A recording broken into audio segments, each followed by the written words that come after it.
My name is Justin McClure, and I'm here today with Will Sloan.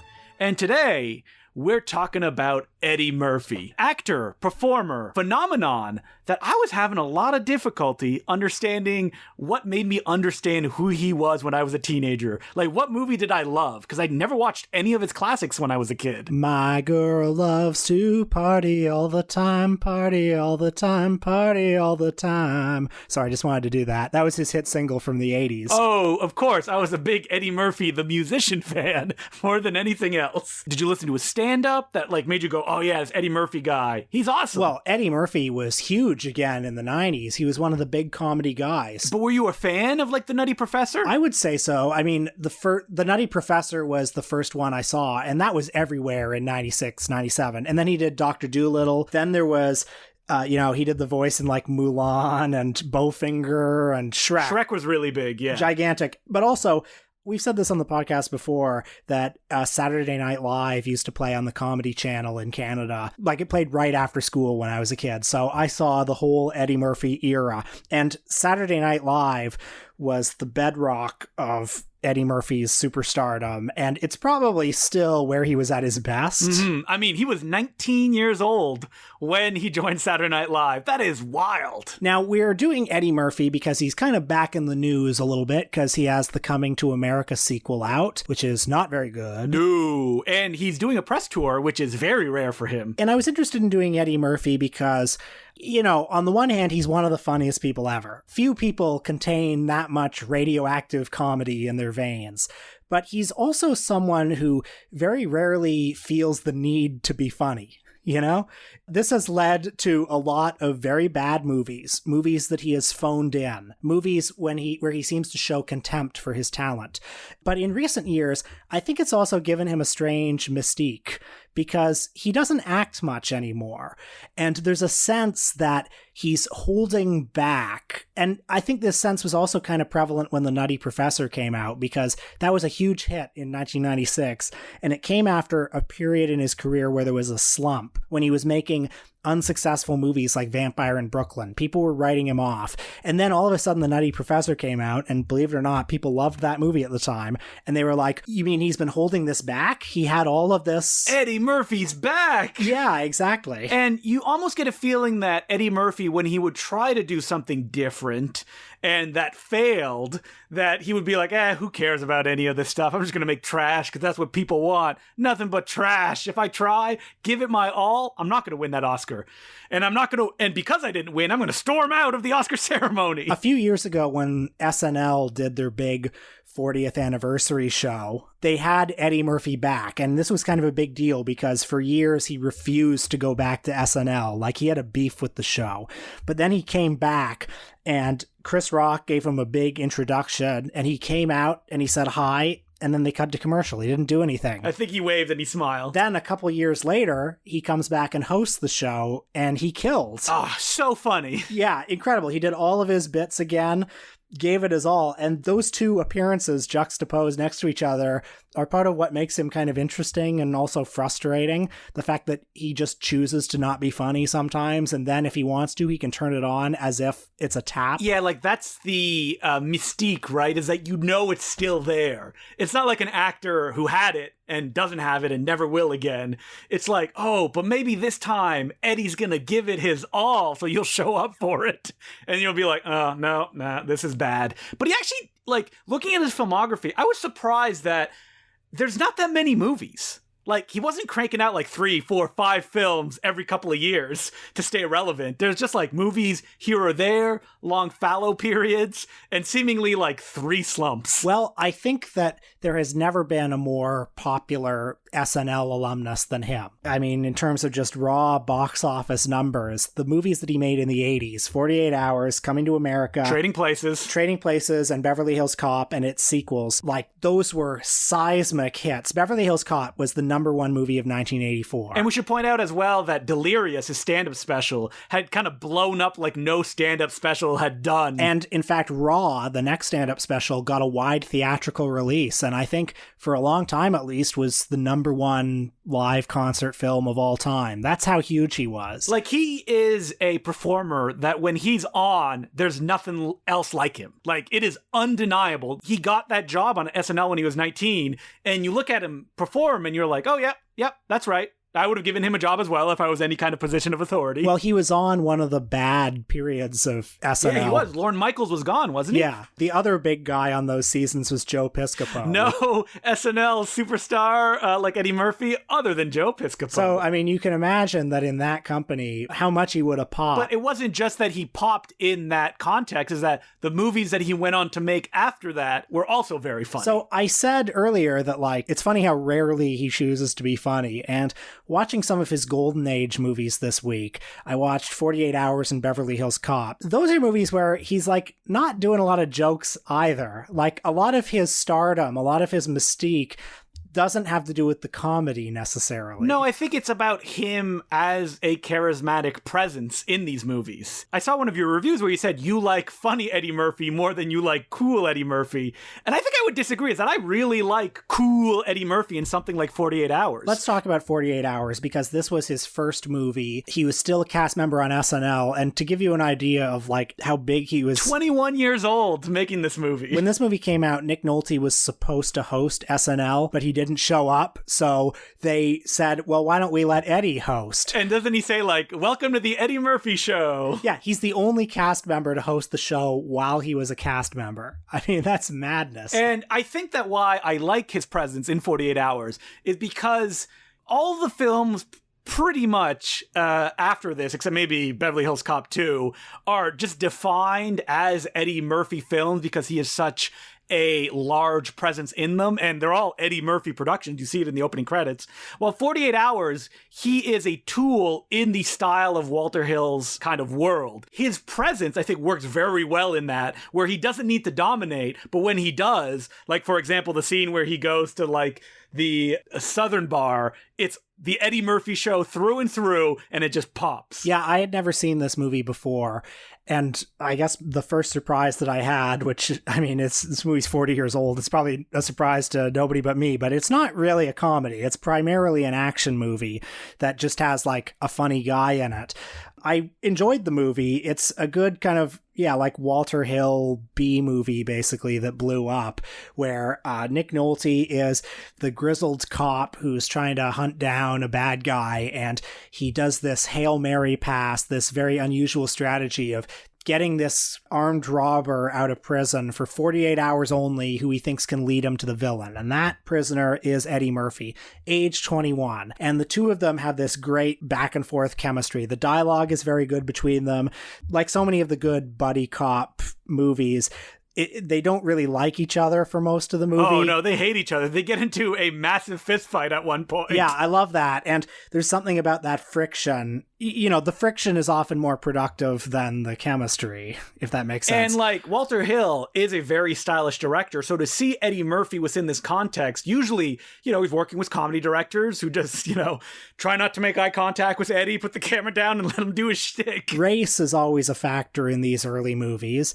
I can't think of another black comedian or even a black actor before Eddie Murphy who was like him. You know, you had Sidney Poitier, who's this saintly figure. He was the best of his race. And he's even better than some white people as well. Batman Bill Cosby was a fatherly, avuncular figure. Yeah, very non-threatening, you know, friendly, says, you know, fun jokes about being a kid and stuff like that. Eddie Murphy is the opposite. He is aggressive and in your face. Yeah, and there's the guy who I think directly influenced Eddie Murphy, Richard Pryor. But Pryor, in his stand-up, was a lot messier and more vulnerable, and when Richard Pryor did movies, he became a lot sillier, a very kind of broad knockabout comic. While Eddie Murphy, like in 48 Hours, his shtick is often walking into a situation and taking control of it by being the most aggressive person there. That's something that he would continue to do in stuff like Trading Places and Beverly Hills Cop. I heard Chris Rock say that Eddie Murphy was the first black comedian who really acted his age. You know, he was in his early 20s, and he didn't come out on stage in a suit. He came out in a fucking red leather suit, unbuttoned his belly button, and he starts talking about, like, pussy, basically. like his act was very very raw and also just very arrogant. Raw, eh? That'd make a good title of a movie. Yeah. In these early films, they are all about Eddie Murphy kind of crashing like a bull in a china shop with a society that has been set up, whether it be 48 Hours, where the fact that he's a criminal, he's always throwing it in Nick Nolte's face because Nick Nolte's defining him as a criminal, or in Trading Places, where the whole gimmick is the fact that, like, what if we took a criminal and we put him in a rich person situation? Would he succeed or would he fail? Or Beverly Hills Cop, where it's, this Detroit cop who's got real rough manners. What if he came to the wacky town of Hollyweird? Yeah, and Eddie Murphy has a kind of reactionary side, too, that will not be a surprise to anybody who has watched his stand-up lately, which is like 50% gay hate speech. Yeah, but he does it in the Mr. T voice. Yeah, right. In Beverly Hills Cop, there's not a lot of real comedy in it, and what comedy there is kind of like a guy goes to an expensive clothing store and there's an effeminate, snooty clerk there, and he laughs at him. It's that kind of thing. Or a lot of like, I may be from Detroit. I don't really understand a lot of this weird stuff that goes out in Hollywood. I'm more of a kind of meat and potatoes guy, while also being the black guy in high-toned white society. I think that may be a little bit of a rough reading of Beverly Hills Cop, a film that I kind of dreaded rewatching for this week, but I actually really enjoyed when I checked it out. I read it more as like Eddie Murphy stepping into these situations and taking control of them when usually he would be subservient in them. That's a fair reading, and definitely a more like generous reading. Mm-hmm. And I think that's probably why people reacted as positively as they did to the picture, because it ain't much of an action film. It ain't much of very much, really. It's just the Eddie Murphy show. It's not very funny, and it's not very exciting. As you said, the mystery plot is just totally DOA. Well, he knows what it is. There's no mystery. Like, he knows who the bad guy is, and it's just about getting to these people and getting all these white guys to follow along because he knows what's right, and he just needs to go ahead and do it until they get on his side. Am I crazy, or do they not make star vehicles like this much anymore? A movie that's just about basking in the charisma and the vibe of one star. We've had this discussion before when it comes to people like Jim Carrey, and I think we came to the conclusions that they don't, oftentimes because Eddie Murphy was kind of defined by his personality at this time, and that stars are kind of flat, appeal to everybody kind of people, like The Rock. Right? That there's nothing that defines them in a very specific way, because if they did, maybe their movies couldn't open in China. This feels to me less like a Jim Carrey comedy where, Jim Carrey is doing shtick. He's doing set pieces and big mugging and gags and stuff. This feels more like a Tom Cruise movie at the peak of his stardom, where it's just about the vibe, the powerful energy emanating off this guy. He's not even really making you laugh all that much. I did chuckle a few times watching Beverly Hills Cop. I think the difference between Tom Cruise is that he is kind of like a rock style person who is charismatic and only that, wanting to appeal to everybody, while you do not get the sense from Eddie Murphy in these early pictures, where he is so pointed in his comedy. I think that's what defines him, that's why people kind of latched onto him. The way that Chris Rock said, he's the first comedian to act his age, I think it's also because he had a very specific and out there and aggressive personality. I'm going to jump ahead a bit because I think it might be useful to compare Beverly Hills Cop with 2002's The Adventures of Pluto Nash, which is kind of the nadir of his popularity. I think for a long time it was the biggest money loser in history. And I mean, that's another one where Eddie's not being all that funny. It's kind of hard to put into words what is missing. Well, I think that the director and the whole production were kind of enveloped Eddie Murphy with special effects and goofiness. And so unlike Beverly Hills Cop, where there's kind of nothing around Eddie so he can just bounce off this stuff, there is so much useless razzle-dazzle that it just crushes him and he barely tries. It's also different when a guy is 25 compared to when he's 42 or however old he was when he made Pluto Nash. Like, he's no longer the young upstart. His talent is no longer new and exciting. He owns the shop. He's not visiting the shop anymore. So there's just an energy and urgency that's hard to quantify, but it's missing. Like, you look at the posters of the movies that he made in this era, like Showtime, Pluto Nash, I Spy. He looks like he's about to fall asleep taking the photos for these posters. He does not want to make these movies. Like, the Showtime cover is so funny because their faces are so, like, photoshopped into the image. Like, they could not even get a frame of Eddie Murphy standing beside Robert De Niro. There's a vibe on that poster that's like, yeah, we made a movie. I don't know. Do you want to see it? Doesn't matter to me. Well, you skipped over, though, the one big, massive hit that brought Eddie Murphy back from the brink, which was The Nutty Professor. I watched this, and I also watched his later fat suit comedy, Norbit, which you didn't watch that one, did you? No, I just watched The Nutty Professor, and I went, that's enough for me. I think it may be useful to compare them. Let's start with The Nutty Professor. You didn't like it very much. I thought it was okay. You know, I was longing for the Jerry Lewis version, if I'm going to be honest, and...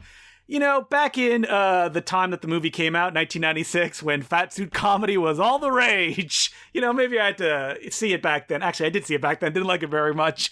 Just, you know, the joke is that he's fat and he farts a lot. Yes, he does play a very fat professor, and he falls in love with a woman, and he starts to feel very self-conscious about his fatness. And not only that, but he is surrounded by a family, all of them played by Eddie Murphy. Wait, I don't want to use the word like fat offensively, but they use that word endlessly in this movie. I'm sorry, we're not trying to hurt feelings, but this is the text of the film. He's got a family, and Eddie Murphy plays almost everyone in the family, the mother, the grandmother, the uncle. Just sitting around a table and farting. These scenes are pretty fun. I guess, like, yeah, you a big fan of Tyler Perry movies too?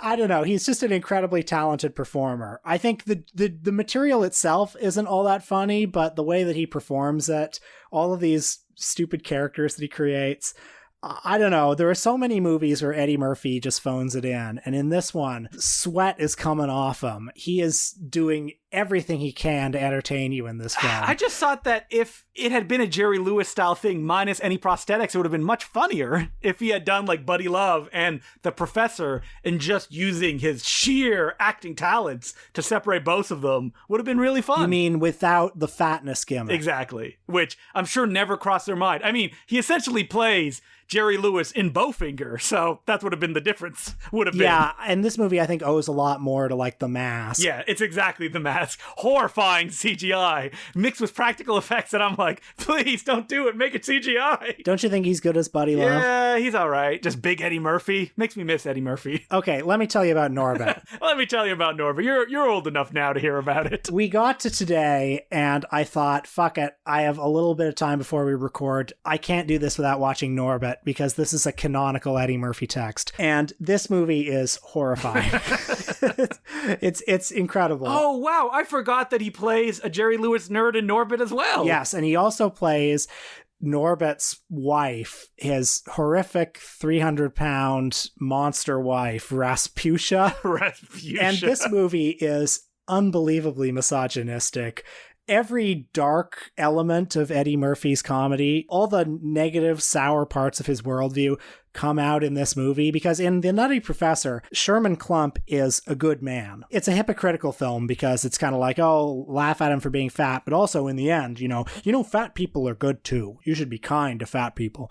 This one, not at all. It's like, you've got this obese black woman, and she is a monster from beginning to end, inside and out. And also, the movie does something pretty sick, which is that in every scene she's in, she's costumed differently. She has a different hairstyle to look like a different archetype of black womanhood. Negative archetypes, right? Negative depictions. So there's a lot going on in this movie, and he wrote this movie, co-wrote it, he produced this movie, and you can tell when he's phoning a movie in. In this movie, it's one of his best performances. I'm sorry. He's incredible as an actor in this film, playing these various roles.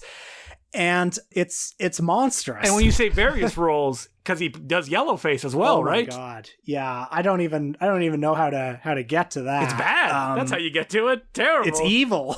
It's an evil film. The movie came out in 2007 and no one was like, ooh, this is a bad idea. This movie was a hit. Holy moly, really? Yeah, it made like almost $100 million.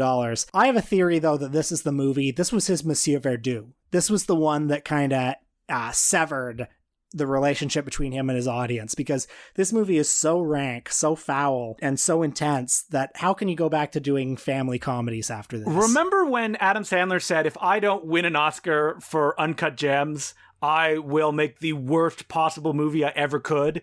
Look at Eddie Murphy's filmography. Norbit came right after Dreamgirls. There was this common idea, I don't know if it's actually true, but there was this idea that Norbit came out during the build-up to the Oscars, and a lot of people think that maybe it cost him the Oscar because a lot of people would see that billboard of him in that stupid fucking fat suit, and they were like, yeah, maybe vote for Alan Arkin instead. Yeah, in Little Miss Sunshine. I mean, I'm sorry, I've seen Dreamgirls, I've seen Norbit, I know which one has the more muscular acting from Eddie Murphy.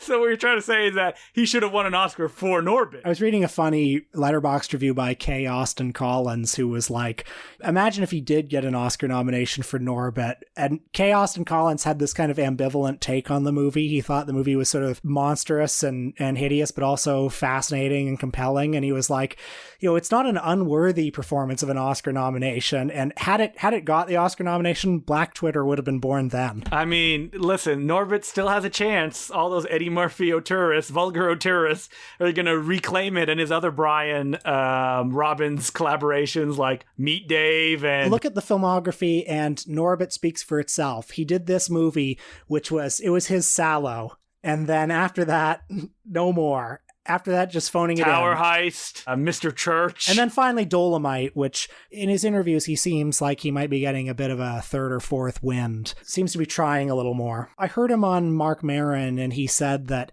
he was going to do a big stand-up tour. Like, he had dates planned. Yeah, but it was for 2020. Yeah, and the pandemic happened, so I assume they're saving it for when he can do a tour again. I'm curious to know, like, what Eddie Murphy wants to do from now on, because he seems very committed to like doing stuff. Like he really hit the press circuit in a way that he seemingly has not done in my entire lifetime just for Coming to America. Well, on Mark Maron's podcast, he said that he stepped back from acting because the work wasn't very fun anymore, and he was getting all these Razzies, and he was making bad movies. And then after about 10 years, he thought, I'm going to make Dolomite, I'm going to make Coming to America 2, and I'm going to do stand-up again, and I'm going to host SNL, just to remind people that I'm still funny. And then I'm going to sit back on the couch. And some of these have worked out better than others, but that's what he said his strategy is. Oh, that's good. So he'll come back like every 10 years just to remind people that he can make us laugh and then, go back to watching TV or something. That seems to be the plan. So as per usual, you can send us letters at importantcinemaclubpodcast@gmail.com. So our first letter, the subject line is A Letter from Hell and Love, and it goes, Dear Justin and Will, I came across your podcast about a year and a half ago and was initially a little weary to listen to another podcast since so many don't hold my interest, are better in small doses. But as we all know, the narrative by this point, 2020 happened, and on top of that, I went through a painful breakup and needed a distraction other than working my delivery driver job. So I decided to dive deep into your catalog of episodes, and I've listened to most of them. I'm glad I did. I really grew to love the under an hour format of the podcast, a variety of subjects, and the casualness in approaching high and low brow movies. I just can't hate a film podcast that will tackle Something Weird Video and Bellatar on the same level of seriousness. So much of the conversations between you two reminded me of the type of discussions I would have while attending film school. Along with the podcast, I have also bought a handful of Gold Ninja releases, and I have to say, the Godfrey Ho Blu-ray and the book Blu-ray of Matt Farley are things of beauty. Such a valuable resource. The level of dedication you two guys have is inspiring, especially from an inspiring independent filmmaker animator as myself. Well, thank you very much. That is greatly appreciated, especially that you got the Matt Farley book, Moturn on Moturn, available now on Amazon. Speaking of which, I know you guys have dabbled in tackling animation before and have just covered Ralph Bakshi, but have you considered covering more independent animators? I would love to hear your thoughts on Bill Plimpton, Don Hertzfeld, Joni Phelps, or even Dash Shaw.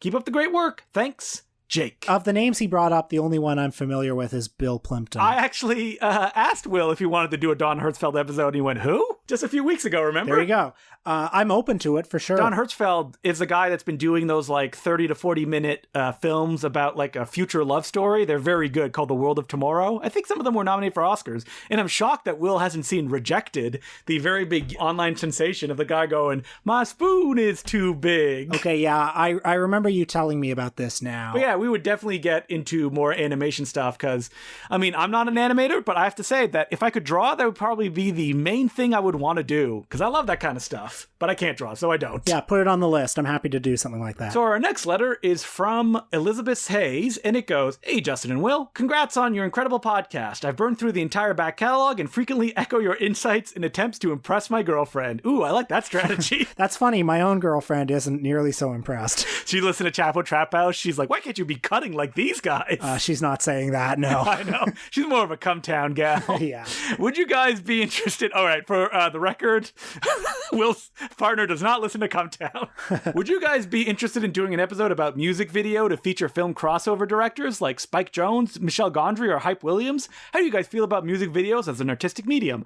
Or has one ever attained pure cinema status to you? Warmly, Libby Hayes. Well, famously, the greatest music video of all time is Thriller, and that's because it's by the greatest director of all time, Mr. John Landis. Did you ever go through a music video phase? Like, did you get those directors' DVD sets that came out? Spike Jonze, Chris Cunningham, Mark Romanek. No, I mean, and the reason I didn't is because those weren't really directors who I was all that interested in. I do think music videos are interesting. I think it's interesting to, like, watch the bad music video knowing that Martin Scorsese directed it. And I do like to talk about the aesthetic of a music video and how sometimes when it's transplanted into a feature film context, it doesn't really work. Like you see a lot of like one-time feature filmmakers who had done a bunch of music videos and then transition into like just commercials for the rest of their career after their opening film flopped. I mean, have you ever seen Belly, the Hype Williams film? I'm really ashamed to say that I haven't, and I've been meaning to for a long time. You know, we could maybe do an episode about like one-time feature film directors who came from the music video world and kind of structure it around that. I think there's a lot to talk about. So yeah, and I am definitely someone, I feel like a lot of listeners to this may be into it as well, who got those DVD sets and just watched them endlessly. Our final letter of the episode goes, Film Criticism and YouTube. Hey, Justin and Will. I was looking at Justin's YouTube show the other day and started thinking about YouTube and film criticism. In the early 2010s, a trend started on YouTube. People would make essays, analysis, reviews, and nitpicky videos. For a while, it seemed like this was going to be the next big thing in film discourse. Why isn't the video essay made more of an impact? You would think a medium which allows clips could be essential, yet film criticism, academia, and the film discourse in general is primarily written. Or is this just my own perception? Keep up the good work, Alexander Ross. Well, I mean, you say this, but the Nostalgia Critic gets like 1 million views on his videos. Those fucking honest trailers or everything wrong with... Well, even Red Letter Media, though, they're huge! Yeah, millions and millions of people watch those. I think that for a lot of them, their audience maybe isn't the same as like us. But what can you say? They're hugely influential to the people they're influential to. I don't actually watch that many video essays because usually what interests me is either from a historical perspective or it's something that is fairly short. And I think video essays, like I look and I'm like, oh my God, an hour? Yeah, I mean, sometimes they're good. Sometimes you'll see something like, this is why a Jackie Chan fight scene is like a Buster Keaton fight scene, and then they'll juxtapose them. Yeah, I remember when everybody was sharing that and I'm like standing on my high horse being like, but this video's not really showing me anything like fresh or, you know, making me rethink how you approach Jackie Chan, because the point is like, he shoots wide, lets the action play. It's like, okay. And then you're showing me a bunch of great Jackie Chan action scenes. I tell you, the best video essays are Los Angeles Plays Itself and what's another good one? Histoire du Cinéma by Jean-Luc Godard. Oh, no, I don't know about that. You pitched feature films that are video essays at one point, right? Now that you mention it, I would be kind of interested in that. I think that an issue that sometimes arises with video essays is the... people feel the need to sound serious. So if I start playing a video essay and I hear somebody talking like this, I'm like, no, thank you. Right. Like, you don't need to convince me that you're serious by your tone of voice. To me, again, the only valid video essay are ones that are made like trailers, and you hear the voice say, coming soon, a movie that says a billionaire could become a vigilante dressed as a bat. What's the deal with that? Honest Trailers, Batman. The only video essays I watch are the ones that explain endings to me. What's the deal with the ending of Batman vs. Superman? Or parody ones like Powder, Outside of Periods by Kentucker Audley. Oh, well, that was hilarious, yeah. So this week on our Patreon, we go back to the well and we talk about Kevin Smith. Okay, wait, I can sell it better than that. Last week on the show, Justin and I were just musing about Kevin Smith. We went off on a tangent about him, as we always do. And we were talking about his 2010 horror film Red State. And we were like, God, wouldn't it be crazy to watch that again? I wonder, maybe it would be interesting. He kind of tried on that one, didn't he? I think we probably go in with more of an open mind, right? Spoiler alert, we fucking hated it. But well, don't you want to hear us talk about it? Yeah, listen, you people listening, I know our audience. You people are interested in some Kevin Smith talk. Yeah, you want to jump back into the View Askew universe. Snoochie Boochies. So, $5 a month, patreon.com/The Important Cinema Club. And like I said, $10 patrons get to vote on what an upcoming Patreon episode is, and the topic is 80s anime. And the choices are currently Legend of the Overfiend, Akira, and Fist of the North Star. And Legend of the Overfiend, the film that popularized the tentacle genre in Japan. Ooh, it's crawling up there, almost gonna take the lead. That's interesting because we've had some feedback saying, please don't do Legend of the Overfiend. That's not a legitimate movie. Well, I think that is just indication that we have to do it, right, Will? We'll see. I mean, tentacle porn doesn't really float my boat. Me neither. Does not float my boat at all. But that's why you have to confront things that are challenging to be able to discuss them. And we'll just discuss anime as a whole because, you know, I watched it. I feel Will has probably walked by a TV that's playing Pokemon at some point. I've seen anime. I know of this anime that you speak of. Yeah, I respect it. So check it out at patreon.com/The Important Cinema Club. And next week, what are we doing, Will? There were a lot of cult filmmakers who emerged in the 60s. People like Herschel Gordon Lewis, people like Russ Meyer, weirdo visionaries who worked on a shoestring, people who we still talk about today. But there was one cult exploitation filmmaker, a real mad visionary who we don't talk about all that much anymore. Maybe it's because his movies weren't that good. Ray Dennis Steckler, you mean? Yes, Ray Dennis Steckler. His most famous movie is The Incredibly Strange Creatures Who Stopped Living and Became Mixed Up Zombies. Wouldn't his most famous be the amazingly titled Rat Fink a Boo Boo? It was called Rat Fink a Boo Boo because the people that he hired to do the opening credits didn't write and. It was supposed to be called Rat Fink and Boo Boo, but they just wrote A, and he didn't have the money to fix it. And this is one of his bigger budget productions. I mean, Ray Dennis Steckler, I don't think he's a great filmmaker, but he has been a long time subject of interest for me. I've seen most of his films because he is a true backyard auteur. Back in the day, before it was easy to make a movie, he was making fly by the seat of your pants, crazy, insane movies. And he also worked with some of the greatest cinematographers in Hollywood history before they were famous. People like Vilmos Zsigmond, people like Laszlo Kovacs. I'm genuinely surprised that there has not been any Blu-ray releases of Ray Dennis Steckler's catalog. I don't know what's happening. I think he's a subject ripe for rediscovery because he's made some terrible movies, but he's also made some interesting movies. Movies like The Thrill Killers, movies like The Lemon Grove Kids Meet the Monsters. I mean, I'm looking at my shelf right now and seeing that William Greffy box set, and I'm like, they got to William Greffy before Ray Dennis Steckler? I saw on a Facebook thread somewhere, I think it might have been in the Vinegar Syndrome Facebook group, something like that. Somebody was like, why isn't anyone doing anything with The Incredibly Strange Creatures?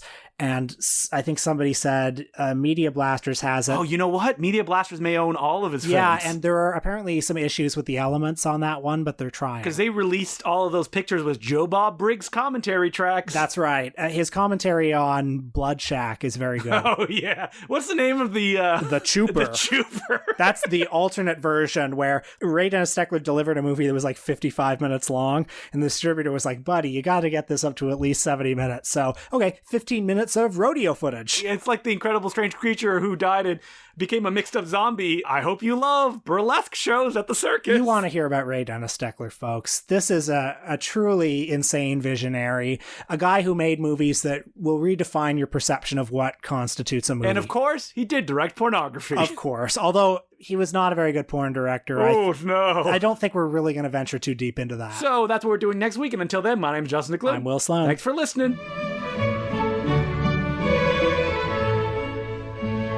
Justin here, interrupting briefly to thank some of our new Patreon subscribers, who include Jay, Cameron Dover, Lucas Barwenchik, Joseph DeLeo, and Glenn Del Rossi. Thank you very much for becoming subscribers. We could not do it without you. And we now return you to our regular scheduled programming. Well, I saw that you watched a canonical classic recently, James Cameron's Titanic. Yeah, I hadn't seen that one in a really long time. My girlfriend put it on just to have something kind of dumb to watch in the background on Netflix. And I was just doing a little work, and I thought, well, this might be kind of fun to have on in the background while I do some work. And I was sucked in. I had my laptop on my lap, and then I closed the laptop eventually, and I just sat there and watched this movie, which is amazing. What won you over? Everything about it. I was won over before they even hit the iceberg. Because I read that review you posted on Letterboxd, and I squint to go, is he being ironic? I get that you're saying that, but I'm actually not being ironic at all. I thought the love story between Leonardo DiCaprio and Kate Winslet is beautiful. I thought they have great chemistry together. I thought Sorry, I'm just calling your girlfriend right now, and she's like, yeah, Will lost a bet. He has to go publicly and say all this stuff. No, I swear. There's a common rap on Titanic that it's kind of like corny and that the dialogue is a bit bad. But, I mean, I don't know. I don't think I actually agree with that. And James Cameron, we all know, is a weird guy, a real gearhead, somebody who's probably unpleasant to be around. James, out, as he likes to sign emails. And you would think that this is not a guy who would be very good at creating a compelling love story, but he's smart. He just rips off Romeo and Juliet, and he's got two young actors just early on. They're fresh-faced, and they have a lot of chemistry together, and no irony whatsoever in this love story. It's not at all a revisionist love story. It's just a full hanky weeper.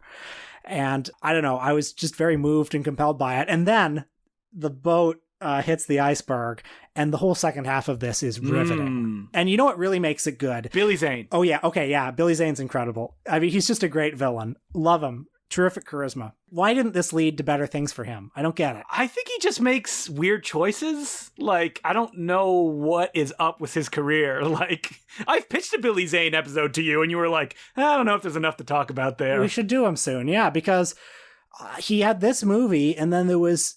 I don't think he ever did a studio movie after this. It's insane. I'm trying to look. Titanic, and after that, he got together with John Landis to make Susan's Plan. He used all of his Titanic clout to film an Ed Wood screenplay. Right. I Woke Up Early the Day I Died. I like that movie. I'm glad he did it. But after that, it's just like Blood Rain and The Scorpion King 2. That's crazy. Like, he didn't even have, like, a Hollywood shot after that. Like, he was a joke by Zoolander. Yeah, Zoolander only came out a couple years after. Yeah, it's like, oh, remember Billy Zane? He sucks. I don't get it, too, because he had Hollywood movies all the way up to Titanic, like Demon Knight and Dead Calm and The Phantom, and then he made Titanic, and then it was over. Okay, but anyway, what I was actually saying about the movie and why it's so good is, in the second half, when the ship is sinking, Cameron clearly did a lot of research. He was clearly obsessed with all of the details of the ship. So beyond the Kate and Leo story, there's just stuff happening all over the ship. Cameron is thinking, at this point in the night, what would be happening in this part of the ship? What would be happening in the mechanical section? What would be happening in the gears? What would be happening in the captain's quarters? So it's just very textured, and there are so many characters who come in and out who just leave a really indelible impression. I have a feeling that people's perception of Titanic is just colored by its popularity. Cameron makes movies that are so good that they become so popular, which then leads people, due to oversaturation, from being like, ugh, this is not good. Yeah, and people were sick of hearing that Celine Dion song. Yeah, and I remember Titanic being so dominant because it was released during the ice storm in Canada, when we had school off for like seemingly 4 weeks. So I saw the movie multiple times in theaters with my Leo-loving sister at the time. Did you have the 2 VHS set? Oh, of course we did. You're not allowed to have a house without having that 2 VHS set. You know what? I like the movie enough that I have the DVD that he put out on my shelf. You should watch this movie again, because it's riveting. It's very entertaining. I will. Kate and Leo are incredible in it. I was watching this movie and I just thought, this is what movies are all about. This is pop cinema at its finest. This is firing on all cylinders. And if you don't like this, you don't like movies. Thanks, Peter Travers. A pulse-pounding thrill ride.